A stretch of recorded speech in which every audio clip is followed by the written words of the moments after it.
여러분에게 한 가지 질문을 하도록 하겠습니다. 여러분, 오병이어에서 이 오병이어를 드린 소년의 이름이 무엇인지 여러분 기억하십니까? 여러분, 만약 그 이름을 기억하신다면요, 제가 이 자리에서 500만 원을 드리도록 하겠습니다. 기억하십니까? 기억하시나요? 철수인가요? 막 지금 챗GPT를 돌리고 계십니까? 소녀의 이름이 나오지 않습니다. 소녀의 이름이 나오지 않아요. 저는 신앙생활을 하면서요, 이 오병이어에 대한 설교들을, 그 이야기를 참 많이 들었어요.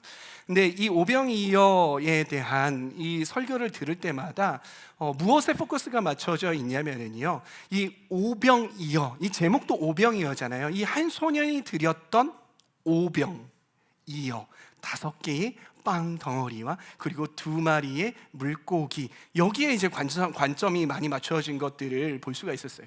그러면서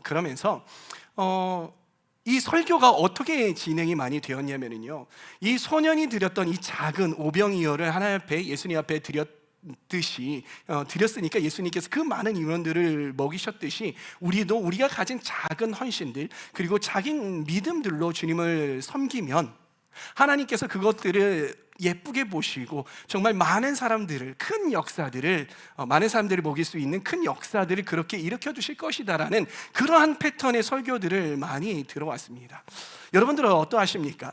제가 그러한 설교를 들어오면서 은혜도 많이 받고 그렇게 은혜를 받아서 제가 이렇게 목사가 된 것 아니겠습니까? 그런데 과연 이 오병이어의 이 말씀이 그것뿐만이었을까? 그 의미가 그것뿐만이었을까라는 그러한 의문을 갖기 시작을 했어요. 예수님께서 그 소년 한 명의 그 헌신을 칭찬하시기 위해서 그 수많은 사람들을 모아놓고 떡을 떼어서 축사하시고 나누어 주셨던 것일까라는 것이었어요. 과연 여기에서 예수님께서 의도하셨던 것이 과연 그뿐이었을까라는 그러한 생각을 해보게 되었던 것입니다. 여러분, 이 오병이어의 기적 속에 담겨진 또 다른 의미, 예수님께서 진짜 의도하신 숨겨진 의미가 있지 않을까라는 그러한 생각 저만 해보았을까요? 여러분들은 어떠하십니까? 성경에는요, 정말 수없이 많은 이 초자연적인 일들이 등장을 하죠. 어떠한 일들이 여러분들은 생각이 나십니까? 이 초자연적인 일들을 뭐라고 해요? 기적이라고 하는데요, 성경에서 보면은요, 이 기적이라는 것을 단순히 한 가지만 의미를 사용하는 것이 아니라 히브리어, 헬라어, 이 원어적인 측면에서도요, 이 기적을 2가지로 나눈다라는 사실을 알 수가 있었어요. 첫 번째는요, 우리가 알고 있듯이 기적이라는 것이고요, 그 두 번째는 무엇이냐면 그 기적 중에서 표적이라는 게 있다라는 거예요. 때로는 표징이라는 게 있더라는 것이에요. 영어로 말하면 기적은 miracle이라고 하고요, 그 이 표징은 sign이라고 하는 것이죠. 이 2가지로 나누어진다라는 것입니다. 기적은 무엇이냐면요, 하나님께서 혹은 예수님께서 나타내 보여주시는, 하나님의 능력을 나타내 보여주시는 초자연적인 일들, 이런 것을 보고 바로 기적이다라는 거예요. 그런데 이 기적에는요, 이 기적을 사용할 때에는 그 목적이 무엇이냐면요, 예수님의 신성 또는 하나님의 어떤 그런 능력들을 나타내 보여주기 위한 어떤 그런 일들이 있는 것이에요. 근데 이 표정은 그 기적 중에서 좀 다릅니다. 그 기적 중에서도 그 안에 뭔가 목적이 담겨 있고요, 의미가 담겨 있어요. 의도가 담겨 있다라는 것입니다. 오늘 본문 이 오병이어의 기적은요, 표적에 속합니다.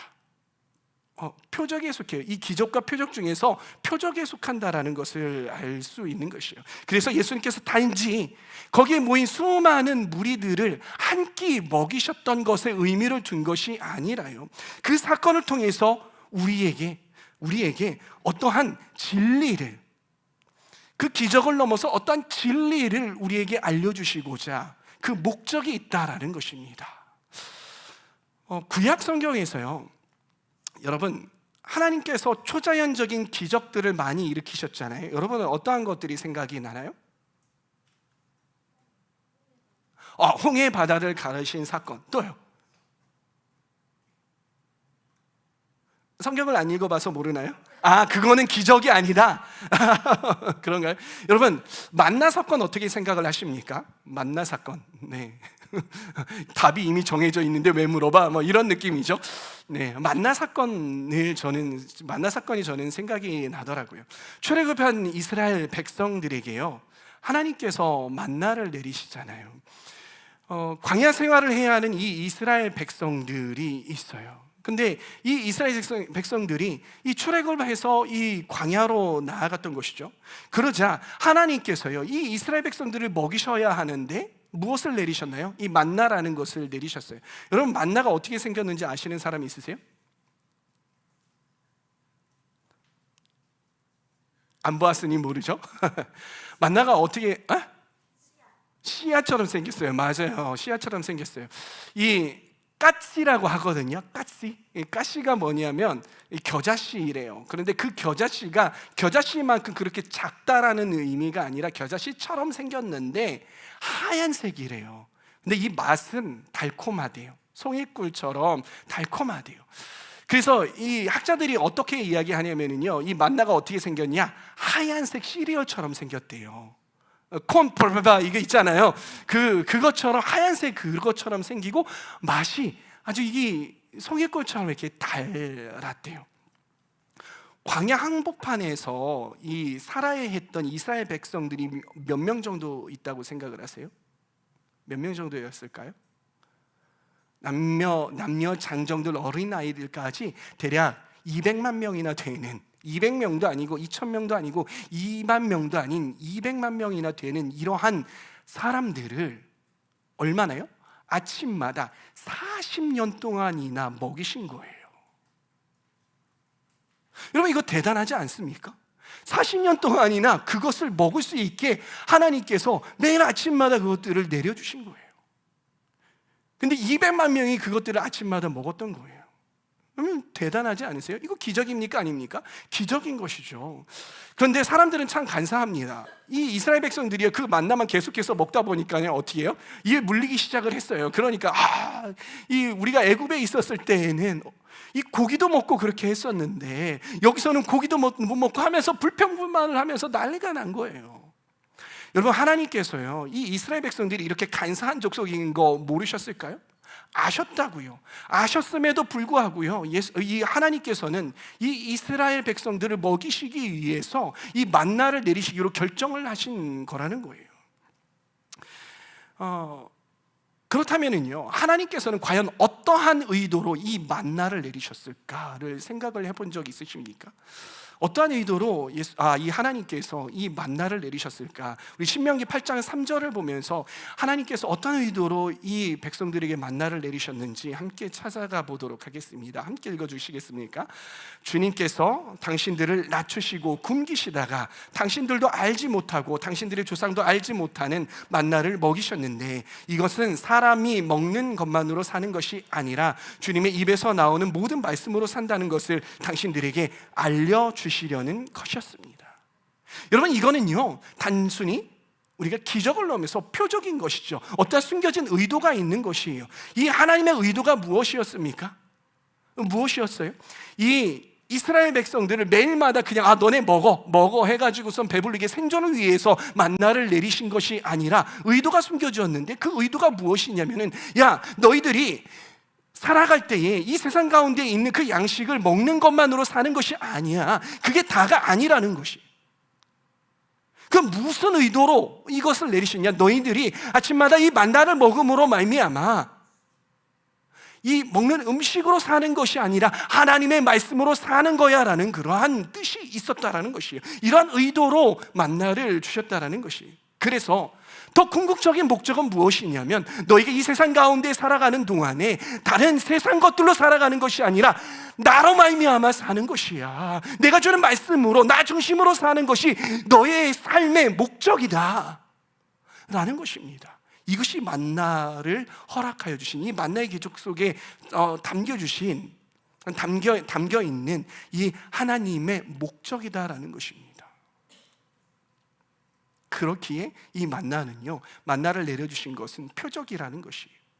그러면은요, 오병이어에는 어떠한 의미가 담겨 있을까요, 여러분?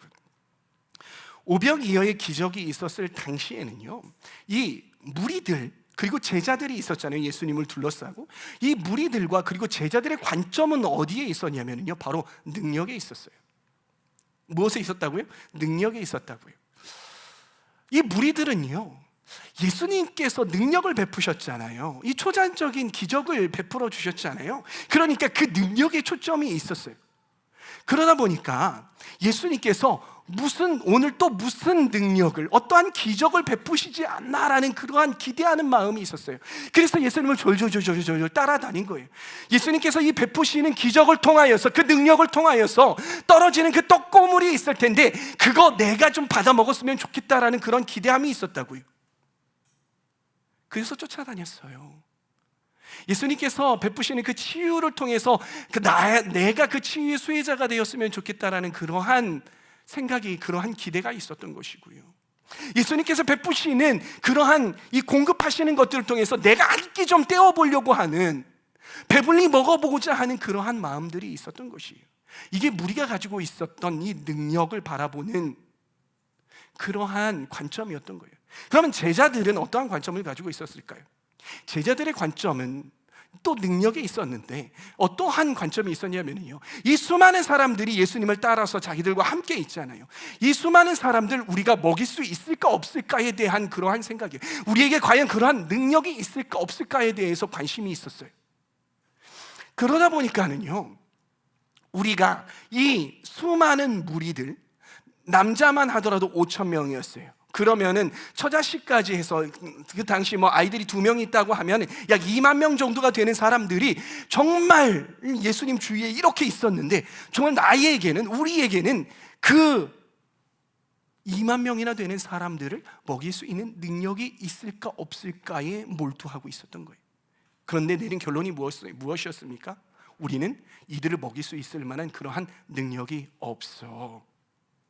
우리가 그런 돈도 없을 뿐만이 아니라 그러한 이 식품도 없어, 음식도 없어라는 그러한 생각이 들었죠. 그러니까 어떻게 하고 있었습니까? 어떠한 결정을 내렸어요? 예수님, 이 사람들을요 다 보내주세요.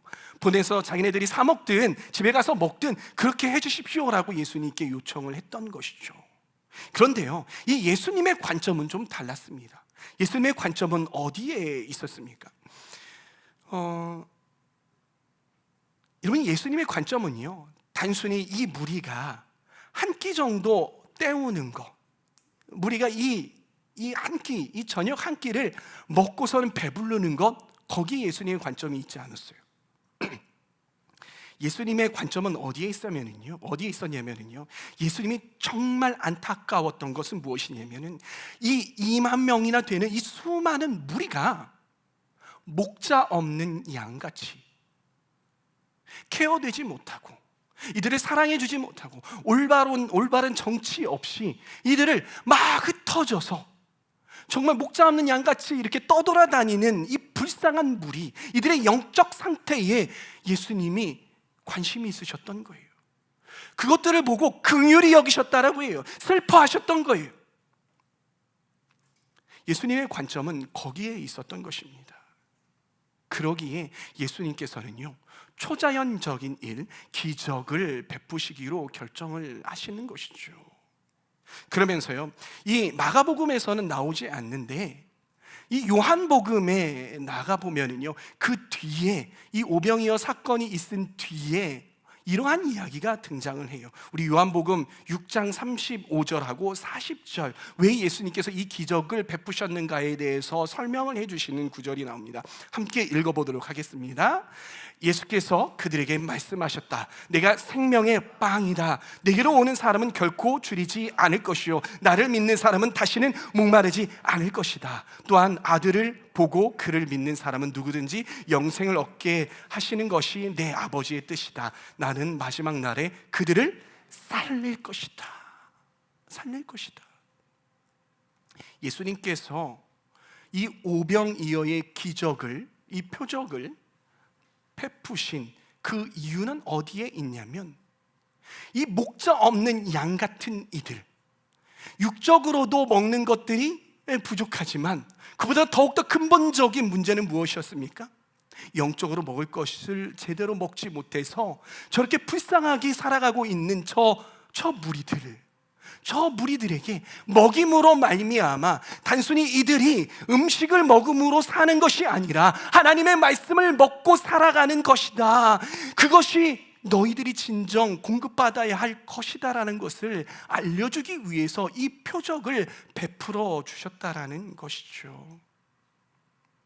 그래서 이 목자 없는 양 같은 이들이 온전히 나 예수 그리스도 생명의 빵 되신 나를 먹었으면 좋겠다, 믿었으면 좋겠다, 그리고 구원 얻었으면 좋겠다, 그래서 이들이 영원히 사는 그런 삶을 살았으면 좋겠다라는 그런 마음으로 이 오병이어의 기적을 베풀어 주었다라는 것입니다.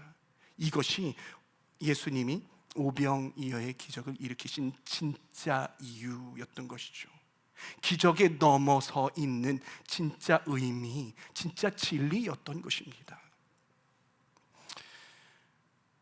오병이어의 기적이 있고 그 다음 날 어떠한 무리들이 예수님을 막 찾아다닙니다. 막 찾아다녀요. 근데 예수님이 그곳에 없으셨어요. 그리고 제자들이 이 배를 타고서는 지나간 것을 알게 되었어요. 그러나 그 배에 예수님이 타지 않았다라는 사실을 알게 되었어요. 그래서 그 주변을 열심히 예수님이 어디 있는지 찾았어요. 근데 예수님이 거기에 계시지 않으셨죠. 그래서 나중에 소식을 들었는지 어쨌는지 예수님께서 계신 그 가버나움으로 가게 되었어요. 근데 거기에서 예수님을 마주치게 되었어요.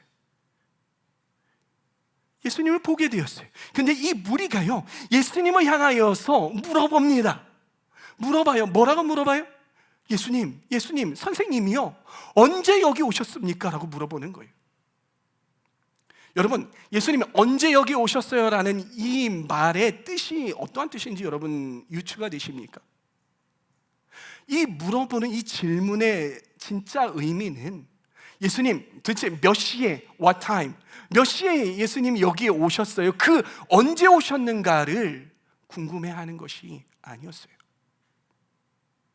언제 여기 오셨냐라는 것은 이런 의미예요. 예수님, 제가요, 예수님께서 어제 베푸셨던 그 기적 있잖아요. 그 먹을 것 주셨던 그 기적을 경험을 하고 오늘 아침에 또 예수님께서 먹을 것을 주실 것을 기대하는 마음으로 예수님을 찾았어요. 그런데 예수님은 거기에 계시지 않으시고 이곳 가운데 오셨잖아요. 왜 그러셨어요? 왜 거기에서 기적을 한 번 더 베풀어 주셔서 저희의 배를 배부르게 해주셨어야 되는데 왜 그러지 않으시고 왜 이곳 가운데 오셨어요? 라는 그런 서운함의 의미였던 거예요. 그리고 다시 예수님께서 그러한 기적을 베풀어 주셨으면 좋겠다라는 그러한 기대하는 마음이 섞여 있었던 것이죠. 그때 예수님은요, 그들의 마음을 정확히 찌르시면서 말씀하십니다. 우리 요한복음 6장 26절부터 여러분 눈으로 한번 보세요. 정확히 찌르면서 말씀하시는데, 첫 번째, 너희가 나를 찾는 것은 표징을 보았기 때문이 아니라 빵을 먹고 배가 불렀기 때문이다라고 말씀을 하세요. 무슨 뜻이에요? 예수님께서 그 베푸신 그 기적, 그 표징을 보고 정말 예수님께서 누구신지, 예수님께서 정말 메시아구나라는 것을 깨닫고 예수님이 누구신지 정말 알아야 하는데 그러지 못하다라는 거예요. 그저 기적 자체, 먹고 배부른 그 경험에만 머물러 있었다라는 것이에요. 그것이 예수님께서는 안타까우셨던 거예요. 너희 도대체 왜 그러느냐라고 그렇게 말씀을 하시는 것이죠. 그리고 예수님이 그들의 시선을 돌리십니다. 뭐라고 말씀하십니까? 썩어 없어질 양식을 위해서 일하지 말고, 썩어 없어질 양식을 찾기 위해서 이렇게 돌아다니면서 배 타고 돌아다니지 말고 영생에 이르는 양식을 먹으려고 일하여라 라고 말씀을 하고 계시는 거죠. 그리고 이렇게 덧붙이십니다. 하나님께서 보내신 일을 믿는 것이 곧 하나님의 일이다. 여러분, 무리들은요, 예수님을 기적을 베푸시는 그냥 능력자로만 봤지 영생을 주시는 생명의 근원, 창조주로 보지 못했던 것이죠. 그것에 예수님께서는 너무나도 마음이 아프셨던 것이에요. 예수님의 이 말의 의도는 무엇입니까? 너희들이 나를 기적을 베푸는 그러한 단순한 존재로만 보지 말고, 나를 이용해 먹으려고 하지 말고, 너의 인생을 구원해 줄 수 있는 그런 창조주로 보았으면 좋겠다. 그러한 신앙을 너희들이 가져라 라고 말씀하고 계시는 것이죠. 사랑하는 청년 여러분, 이 오병이어의 사건을 통해서 우리는요, 우리의 신앙을 점검해 보아야 하는 것이, 혹시 우리는요, 하나님을 따르고는 있지만, 따른다고 하지만, 그래서 이 시간 이렇게 나와 예배드리고 또 이렇게 말씀을 듣는 것처럼 여러분들이 바라보고 있지만은요, 속으로는 이렇게 생각하고 있지는 않으십니까? 속으로는 이러한 기도 드리고 있지는 않습니까? 하나님, 저 이런 문제 있잖아요. 이 문제 해결해 주시면 제가 예수님 잘 믿을게요.